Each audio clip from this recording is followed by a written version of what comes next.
Hey y'all, welcome to the family that reads a lot. I am going to try and get through this video with as much voice as possible. Hopefully it comes through okay. Holly has come to visit us again. Um, I have been fairly sick for the past week. We had the summer cold move through our house. So it started with one kid, moved to the next kid, moved to my husband, moved to me. It has not been that fun over the last 2 weeks. Everybody, thankfully, it's just been a head cold. Everybody has had drainage and sinus stuff, and you just feel cruddy. You have a headache, you just feel gross. Um, so been dealing with that. So lots of the smell of Vicks Vapor Rub and cough medicine at night and all the things, and it has not been the most fun couple weeks.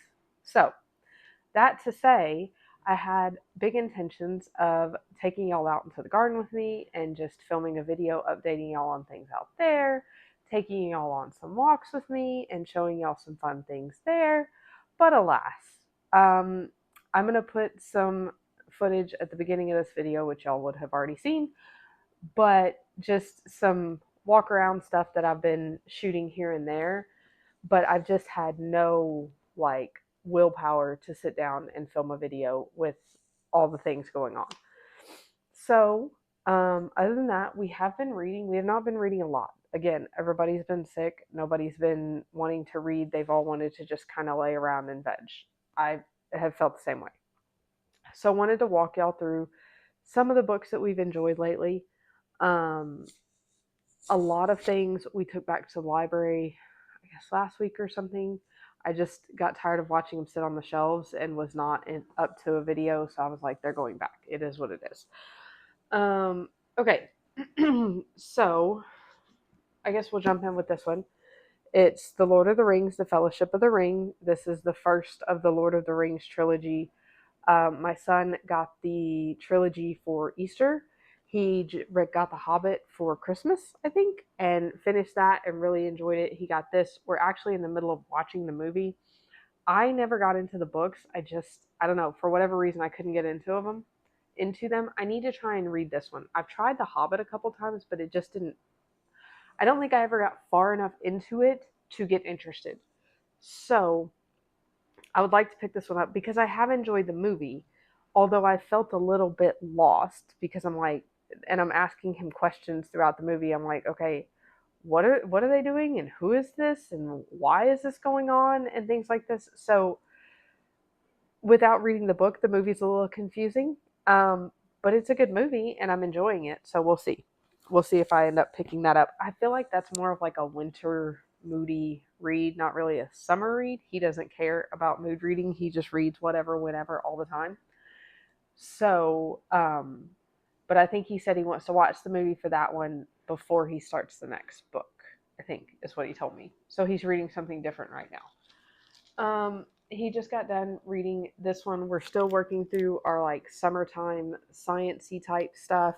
He got this, which is Fault Lines, Understanding the Power of Earthquakes. He said this was pretty interesting.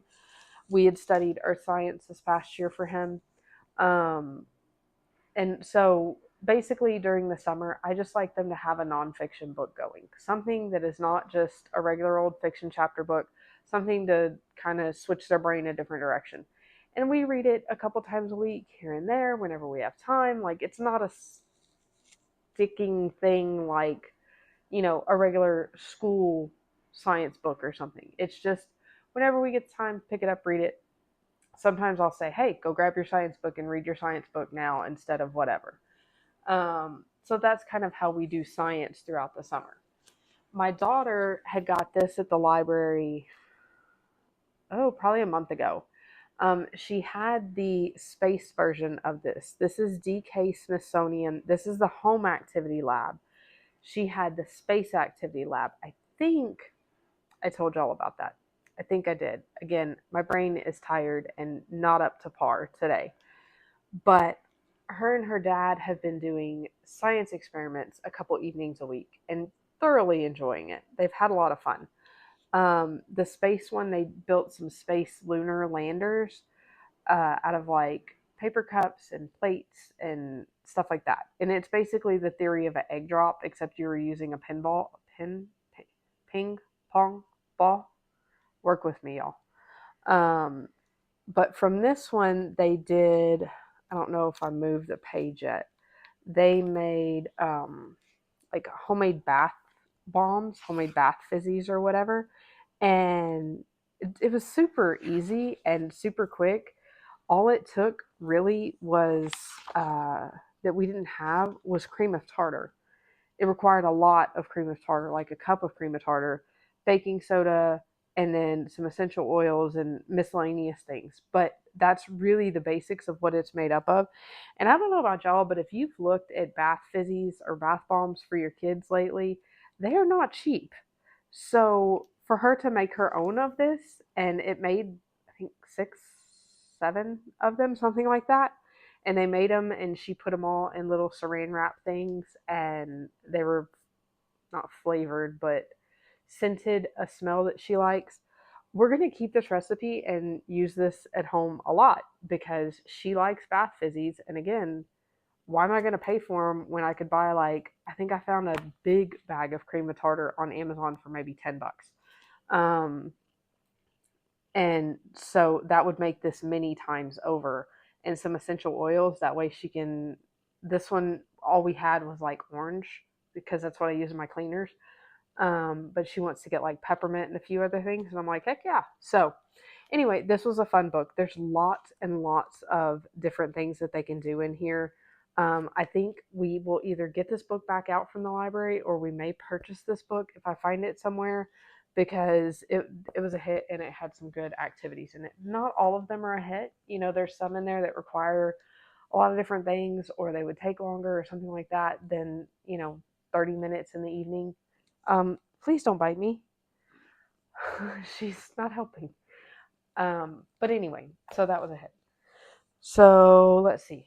Okay, my 2 books that I've read recently. I'm sorry. Okay, so this is Double Take by Lynette Eason. It's the Lake City Heroes book 1.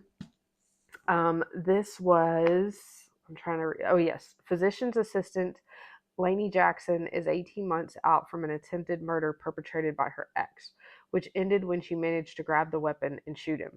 When he appears to have survived and is back to finish the job he started, she insists it's not possible, but she keeps seeing his face and someone keeps trying to kill her.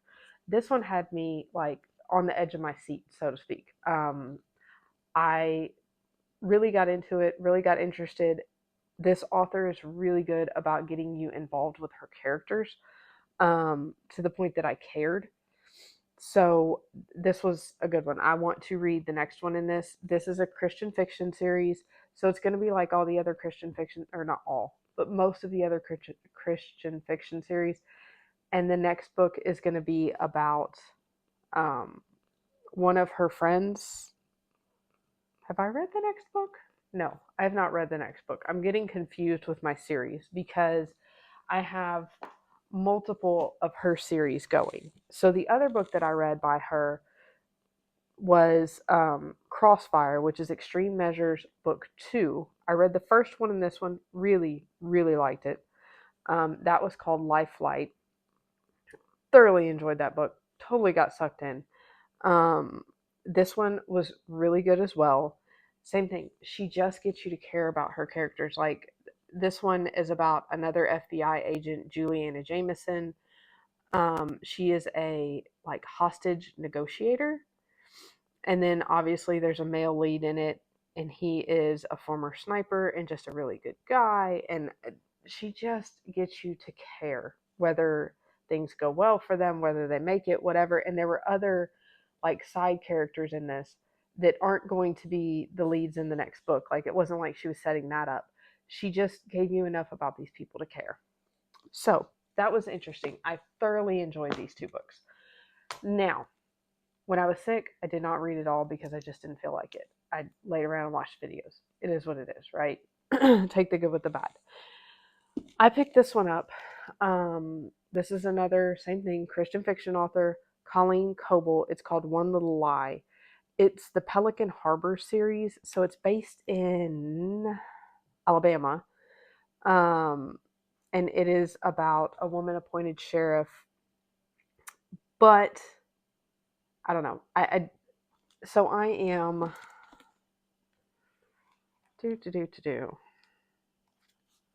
40-ish pages, give or take, into this one. And so far, I'm not like super interested.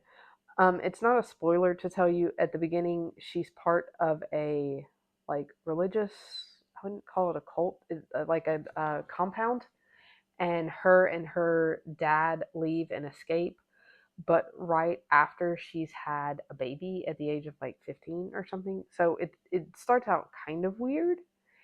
And then I think that all that's going to play a part in the book, obviously, or they wouldn't tell you about it in the beginning. But um, I don't know. I'm just not feeling sucked into this one at the moment. So I don't know if I'm going to continue this. I'm probably going to give it like another 20 pages. But I found myself not reading because I just am not interested in it. And that's not something I want to do.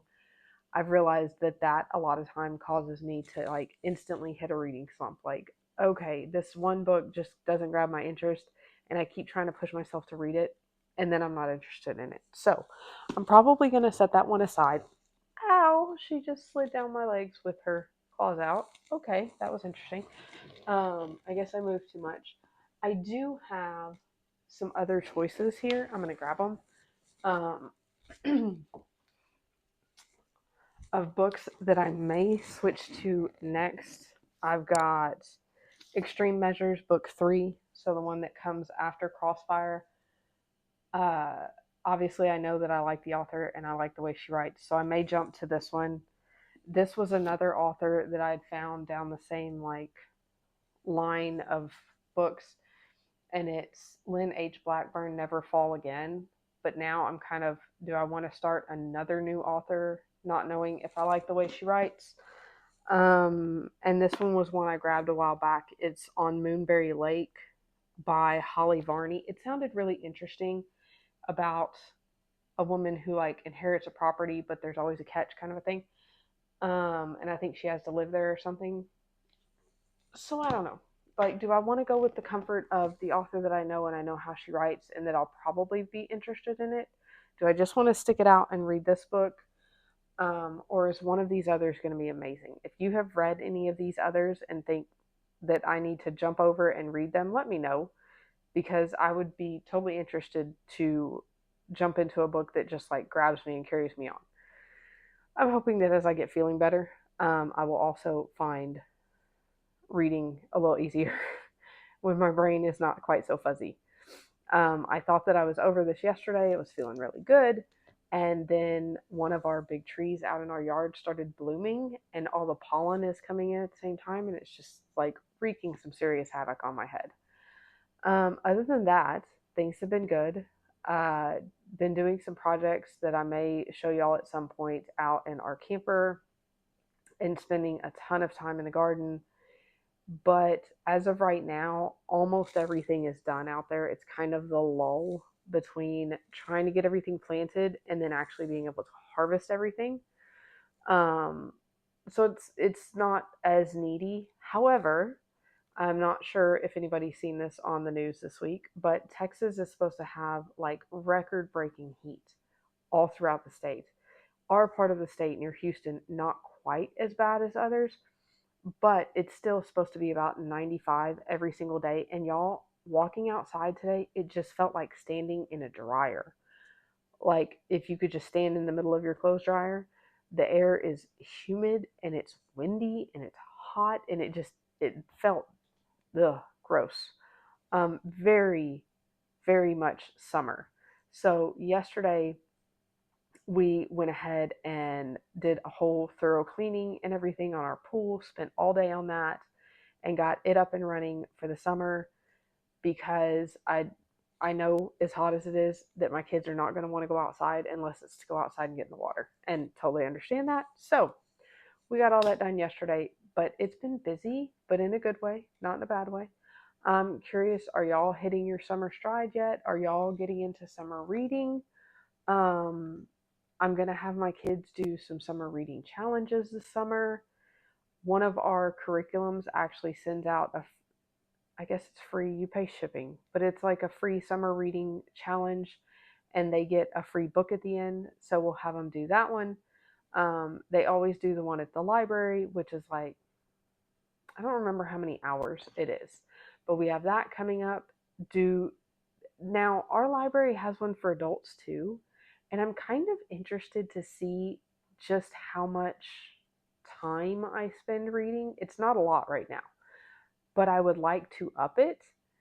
And I wonder if joining that would help push me toward that. I think they have like little trinkets or something that they give out somewhere in the middle. Um, so I'm interested to know, do y'all do any kind of summer reading challenges? Do you try and up your reading during the summer? What do y'all do? But yeah, so just to check in, a little chit chat. Hopefully by the next video, I will be feeling better and much more alert and excited and all the things. And until the next time, y'all go read a lot.